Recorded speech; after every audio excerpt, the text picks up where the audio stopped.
What's up, online shoppers? I just got another bag of the Viva Naturals organic cocoa powder. It's a 2-pound bag, and believe me, I go through this. Now, this is an awesome product. I love that this is organic cocoa powder because I know it comes from a clean source, and this company, Viva Naturals, is a company I've come to trust and use for a long time. Now, what's great about this? You get a big batch of cocoa.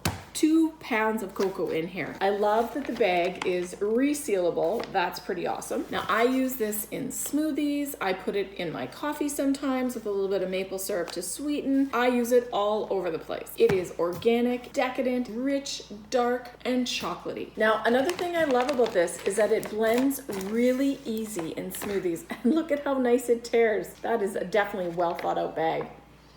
I open this up and all I can smell is deliciousness. There is a look at the cocoa powder in the bag. Not gonna poof it up. I love that it blends in smoothies without being gritty or clumpy. It just really blends in. And one of my favorite ways to use it is actually to stir it into a cup of plain Greek yogurt, add in a little bit of maple syrup to sweeten it, and it's almost like I'm having chocolate pudding. I love that I can use this in any of the recipes I do, whether they're keto recipes, vegan, or gluten-free. Viva Naturals is a company that I trust and quality that I trust. This is a great bag of cocoa, and if you're looking for a nice substitute to get some great cocoa in your diet, you got to check these out. Definitely a family favorite at my house.